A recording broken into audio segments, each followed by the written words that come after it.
अस्सलाम वालेकुम। मैं जमील फारूकी हूं। आप मेरा ऑफिशियल यूट्यूब चैनल देख रहे हैं। आज मार्च 2025 की 30 तारीख है, इतवार का दिन है जिस वक्त वीडियो रिकॉर्ड हो रही है। पाकिस्तानी वक्त के मुताबिक दोपहर के 1:30 बज चुके हैं। मेरी अंडरस्टैंडिंग में, मेरी नजर में अब तक की 3 टॉप स्टोरीज, 3 बड़ी खबरें, 3 बड़ी डेवलपमेंट्स हैं जो मैं आपके साथ शेयर करना चाहूंगा। सबसे पहली और बड़ी डेवलपमेंट अडियाला से आ रही है, जिसके मकीन यानी 25 करोड़ अवाम के मुर्शद यानी कप्तान यानी कैदी नंबर 804 यानी इमरान खान साहब के गारंटियर बनने से मुतालिक चहमगोइयां पीक पकड़ चुकी हैं। अब वो लोग जिनका ताल्लुक पाकिस्तान तहरीक इंसाफ से भी नहीं है, उनकी तरफ से यह दावा किया जा रहा है कि उनकी मुलाकातें मुक्तदरिया से हुई हैं और फिर वो शायद आने वाले 30-35 दिन के अंदर अपने तई इमरान खान साहब की रिहाई के लिए तमाम तर काविश कर डालेंगे। एक बारीक वारदात है जिसका पर्दा हट चुका है, बेनकाब हो चुका है। बहुत सारे हमारे अपने जराए से खबरें आ रही हैं, कुछ हमारे दोस्तों ने इसकी कंफर्मेशन भी कर दी है। यह इंतहाई हौलनाक किस्म की वारदात है।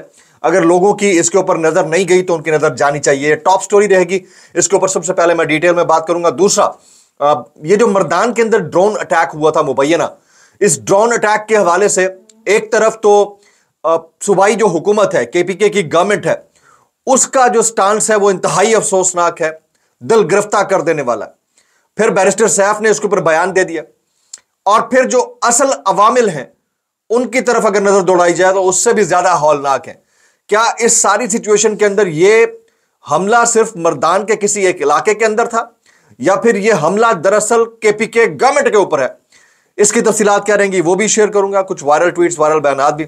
इसलिए गुजारिश है वीडियो शुरू से आखिर तक देखिएगा। एक और गुजारिश, अगर आपने चैनल नहीं किया अभी तक सब्सक्राइब जरूर सब्सक्राइब कर लीजिएगा। बेल आइकन यानी घंटा या घंटी अपने अंगूठे उंगली साथ रख के डंडे से दबा सकते हैं। इसके अलावा व्हाट्सएप चैनल का लिंक हर वीडियो डिस्क्रिप्शन के अंदर मौजूद होता है, जाकर उसको क्लिक करके ज्वाइन कर लेंगे। आपका हमारा राब्ता बेहतरीन तरीके से हो सकता है। वो तमाम पाकिस्तानी जो पाकिस्तान के अलावा या इस तरह की टेरिटरी के अलावा दूसरे ममालिक में रहते हैं जहां आज ईद उल फित्र है, आप सबको मेरी तरफ से, आप सबके खानदान को, फैमिली अहबाब को ईद उल फित्र की मुबारकबाद। आज पाकिस्तान में एक्सपेक्टेडली चांद रात होगी, तो कल हम भी इंशाल्लाह यहां पर ईद मना रहे होंगे। तो आप जहां जहां मौजूद हैं, खुश रहिए, खुरम रहिए, आबाद रहिए, शाद रहिए, पाकिस्तानियों के लिए दुआएं करते रहिए। तो ये मेरा पैगाम था आपको देना। फिर हस्ब मामूल, हस्ब तवक्को, हस्ब रिवायत, हस्ब जायका फॉर्म 47 के वज़ीर आज़म के फरमुदात के ऐन मुताबिक आप सबसे गुजारिश है, चाहे आप पाकिस्तान के अंदर हैं, पाकिस्तान से बाहर हैं, चांद रात की तैयारी कर रहे हैं या ईद उल फित्र मना रहे हैं, आपको अपने घर बैठे हुए एहतजाज जरूर रिकॉर्ड करना चाहिए। यही वाहिद तरीका आपके हमारे पास रह गया है। 2 से ज्यादा दफा नहीं करना, ओवरडोज हो सकता है। और ओवरडोज के जो कहते हैं ना आफ्टर इफेक्ट्स हैं या इसका जो आफ्टर शॉक्स हैं, इसकी जिम्मेदारी आपकी अपनी होगी, साइड इफेक्ट्स की जिम्मेदारी आपकी अपनी होगी। सबसे पहले बारीक वारदात के बेनकाब होने का मामला है। कुछ दोस्तों ने कमेंट किया है कि कोई 3 अदद डॉक्टर्स और 2 अदद उनके साथी, मुबैना तौर पर, मैं मुबैना का लफ्ज इसलिए इस्तेमाल कर रहा हूं जब तक उनकी तरफ से एक कंफर्मेशन नहीं कर दी जाती या किसी और पार्टी की तरफ से कि वो पाकिस्तान आए और उन्होंने मुलाकात की और वो मुमकिन तौर पर इमरान खान साहब के गारंटियर के तौर के ऊपर वहां बैठकर मामलात तय करना चाहते हैं। और उनसे गुजारिश ये की गई है कि अभी आपने ये जो पाकिस्तान डेमोक्रेसी एक्ट है, ओवरसीज पाकिस्तानियों का मामला है, ओवरसीज पाकिस्तानियों की मिलकर ये जो इमरान खान साहब के रिहाई के मामले के ऊपर सख्त स्टांस है और फिर सोशल मीडिया एक्टिविटीज है, इसको कम कराना है। तो अगले 30-35 दिन के अंदर मुमकिन तौर के ऊपर, मुबैना तौर के ऊपर इमरान खान साहब को रिहा किया जा सकता है। ये बाज़गश्त है शहर इक़्तिदार की फ़ज़ाओं में और अमरीका की फ़ज़ाओं में। जो भी ये कर रहा है, मेरी नज़र में ये बारीक वारदात है। इमरान खान का गारंटियर इमरान खान साहब के टाइगर्स हो सकते हैं, इसके अलावा और कोई नहीं हो सकता। वो चाहे मुल्क से बाहर है, मुल्क के अंदर है। वो लोग जिनसे इमरान खान दूसरी दफा मिलने की इजाजत भी नहीं दे रहे थे, एक आध डॉक्टर ऐसे हैं जिनसे इमरान खान साहब ने साफ साफ मुलाकात करने से इनकार कर दिया था, वो इमरान खान साहब के क्या गारंटियर बनेंगे और फिर इस तरह के ढकोसलों में कैसे आएंगे, समझने वाली बात है। ये एक बारीक किस्म की वारदात है। ये समझिए कि इस वक्त जितना प्रेशर बिल्ड हुआ है उसमें लीकेज डालकर एक मरतबा फिर आपको उसी डगर पर चलाने की बात है कि आपकी सोच है। और आने वाले चंद दिन के अंदर मैं आपको बता दूं कि उधर से चीज़ों को डाइल्यूट करके इधर पाकिस्तान के अंदर एक और बड़े लेवल की खतरनाक किस्म की, सख्त किस्म की कानून साजी हो रही है, ऐसी कि आपके होश यानी औसान खता हो जाएंगे। ओए होए ये क्या हो गया। तो मेरा ख्याल है कि अक्ल और होश के नाखून लेने की जरूरत है ओवरसीज पाकिस्तानियों की भी और फिर वो जो गारंटियर बनने की नाम निहाद कोशिश कर रहे हैं उनको भी जरा स्नब करना चाहिए। कुछ लोगों के नाम आए हैं, मैं नाम लेकर बात नहीं इसलिए करना चाह रहा क्योंकि अभी तक स्टोरी जो है वो अनकंफर्म्ड है, तो इसलिए इसको जरा समझने की जरूरत है। और पाकिस्तान तहरीक इंसाफ की जो मरकजी क़यादत है, खासतौर के ऊपर जो ओवरसीज चैप्टर है अमेरिका का, वहां पर जो टॉप नॉच लोग बैठे हैं उनको भी थोड़ा सा इसके ऊपर नजर रखनी चाहिए कि ये कौन लोग हैं जो इस तरह जाकर या तो अव्वल तो मुबैना तौर पर मुलाकात कर रहे हैं या नहीं कर रहे हैं, या फिर इस तरह की बातें छोड़ रहे हैं, तो उनको जरा चेक करने की जरूरत है। ये इंतहाई अफसोसनाक है। तो डॉक्टर्स क्या गारंटी देंगे? सऊदीया दे सकता था, टर्की दे सकता था, अमेरिका दे सकता था, या फिर और लोग। तो ये बीच में जो कुछ हो रहा है इसमें तो भाई हमें तो लोचा लग रहा है और लोचे से निकलने की जरूरत है। अब आ जाते हैं 2 दिन पहले ड्रोन अटैक हुआ है मुबैना तौर के ऊपर मर्दान के अंदर काटलिंग में, और उसके नतीजे में 10 मासूम शहरी जो है वो शहीद होने की मुबैना इतलात है। इसके ऊपर अब खैबर पख्तूनख्वा हुकूमत का रद्द अमल है, बड़ा इनसेंसिटिव किस्म का रद्द अमल है। यह कहा गया कि कोशिश की जाती है कि प्रिसाइज हदफ हो, लेकिन बाज़ औक़ात शहरी भी उसमें आ जाते हैं तो हम उसकी मजम्मत करते हैं।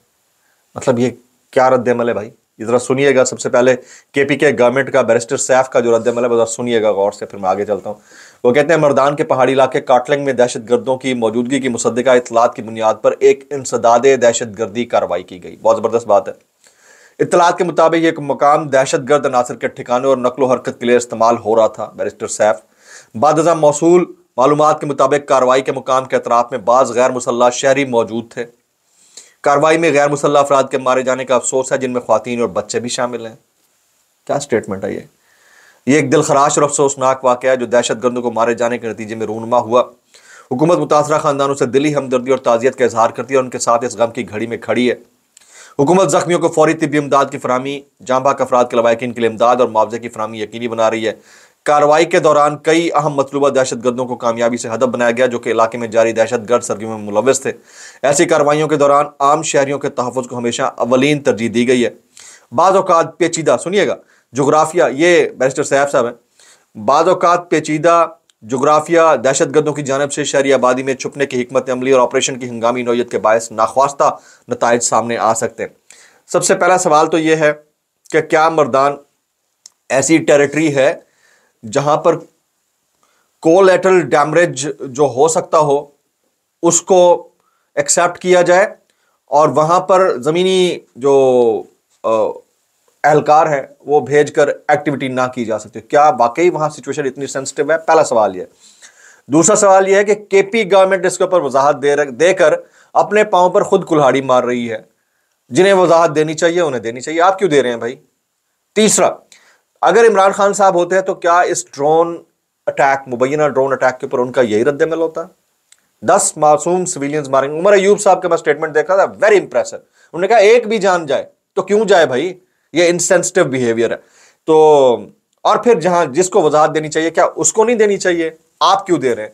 और जो आप दे रहे हैं वजाहत, अब मैं अली अमीन गंडापुर साहब का भी आपके सामने रखता हूं, वो क्या कहते हैं जरा सुनिएगा, इनका भी जरा स्टेटमेंट सुन लें। वो कहते हैं काटलिंग में दहशत गर्दों के खिलाफ कार्रवाई के दौरान आम शहरियों की शहादत का वाकया काबिल मुजम्मत और अफसोसनाक है। आप काबिल मुजम्मत अफसोसनाक कहकर क्या इससे जान छुड़ा सकते हैं?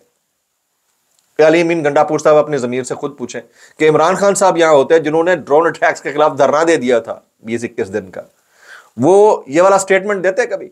फिर वो कहते हैं इसी इलाके में पहले भी दहशत गर्दों के खिलाफ कार्रवाइयों में मोहसिन बाकिर और अब्बास जैसे बड़े दहशत गर्दों को हलाक किया गया।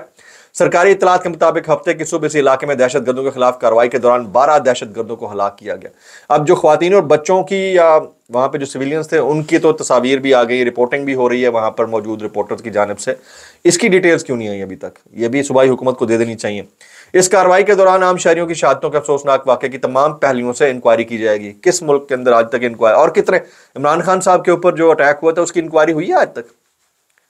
ये वजीराबाद के पास इंक्वायरी रिपोर्ट आने के बाद सूबाई हुकूमत वाक़े से मुताल्लिक अपना वाज़ेह मौक़िफ़ देगी। तो अभी ये जो मुबहम मौक़िफ़ आपने दिया है ये देने की क्या जरूरत थी? ये बहुत बड़ा सवाल निशान है। अच्छा, सूबाई वजीर डॉक्टर अमजद अली जो है बैरिस्टर सैफ के बयान के ऊपर फट पड़े हैं। उन्होंने क्या स्टेटमेंट दीजिएगा वो जरा सुनिएगा। वो कहते हैं बैरिस्टर सैफ ने गलत मालूमात दी, गलत बयान दिया। बैरिस्टर सैफ ने मासूम लोगों को दहशत गर्दों से जोड़ने की कोशिश की।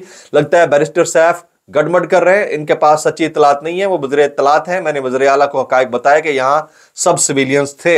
ये वहां पर मौजूद जो बैरिस्टर अमजद हैं जो KPK गवर्नमेंट का हिस्सा है, वो बात कर रहे हैं। अच्छा आगे चलिए जी, मुश्ताक यूसुफजई साहब कहते हैं आज साबित हुआ कि पाकिस्तान से सहाफत का जनाजा निकल चुका है। बराए नाम बड़े बड़े न्यूज़ चैनल्स, अखबारात और फिर सीनों पर तमगा सजाए सहाफ़ियों को मालूम ही ना हो सका जिला मर्दान के पहाड़ों में स्वाद से ताल्लुक़ रखने वाले 9 बेगुनाह अफराद एक ड्रोन हमले में मारे गए हैं। यह इंतहाई अफसोसनाक है और इसको ज़रा समझने की ज़रूरत है। अच्छा इसके ऊपर हमारे दोस्त इमरान रियाज खान कमेंट करते हैं। वो कहते हैं इमरान खान ने ड्रोन हमलों की मुखालफत इसलिए नहीं की थी कि इसमें दहशतगर्द मारे जाते हैं, वो तो एक मामला है ही है, लेकिन इमरान खान की मुखालफत यह थी कि ड्रोन हमले में ज़्यादा सिविलियंस का नुकसान होता है जिस वजह से नफरत और दहशतगर्दी फैलती है। क्या खैबर पख्तूनख्वा हुकूमत इतना भी नहीं जानती? इसके ऊपर मंसूर अली खान ने भी कमेंट किया हुआ। वो कहते हैं PTI लीडरशिप के 2 अहम लोगों और एक सरकारी अफसर के दरमियान इमरान खान की रिहाई से मुतालिक, बल्कि ये दूसरा मामला है, वो मामला है ये जो मुबैना मुलाकात हुई है उसके ऊपर वो कमेंट करते हैं। वो कहते हैं मुबैना मुलाकात जो डॉक्टरों और फिर यहाँ की मुक्तदरिया के दरमियान मुमकिना और मुबैना मुलाकात, उसके बारे में कहते हैं PTI लीडरशिप के 2 अहम लोगों और एक सरकारी अफसर के दरमियान इमरान खान की रिहाई से मुतालिक खुफिया मुज़ाकरात हुए। कॉन्फिडेंस बिल्डअप के पहले मरहले में बुशरा बीबी की रिहाई पर इत्तफाक हुआ, लेकिन मामला 9 मई के वाक़यात पर माफ़ी मांगने की शर्त पर अटका हुआ है। अब मुझे नहीं लगता कि इमरान खान जिस स्टैचर के हैं, जिस कैडर के हैं, वो कभी भी अपने उस स्टांस से पीछे हटेंगे जो उन्होंने एक अरसे से लिया हुआ है। तो ये वाला मामला जो है मुझे मजीद खटाई में पड़ता हुआ दिखाई देता है। एक तरफ तो जो हुकूमती ज़ोमा है वो बार बार ये प्रेशर डाल रहे हैं कि खान साहब को इसके ऊपर माफ़ी मांगनी चाहिए। दूसरी तरफ जो PTI सेंट्रल लीडरशिप है वो सोशल मीडिया के खिलाफ डटी हुई है, मरकजी क़यादत जो बाहर बैठी है। तो इस सारी सिचुएशन के अंदर अगर कोई मुलाकात हुई भी है तो आपको लगता है इमरान खान इसको ऑन कर लेंगे? मेरा नहीं ख्याल। ये अमल वली खान कहते हैं शेर अब्दुल मरवत को संजीदा नहीं लेना चाहिए क्योंकि वो संजीदा बंदा है ही नहीं। बाकी PTI को फॉरवर्ड ब्लॉक की जरूरत नहीं है। फॉरवर्ड ब्लॉक जो है PTI का, कोई भी अगर इस वक्त PTI से बाहर निकला वो तबाह बर्बाद हो जाएगा। ये मैं आपको बता दूं, अगर कोई समझता है कि PTI से बाहर निकल कर वो सर्वाइव कर पाएगा तो उसकी गलत फहमी है। मैं इतना कहना चाहूँगा भाई जो फॉरवर्ड ब्लॉग बना रहे हो आप कर कैसे लेते हो यार, कर कैसे लेते हो। व्लॉग से इतना ही, दुआ में याद रखिएगा। अस्सलाम वालेकुम वरहमतुल्लाहि वबरकातुहू।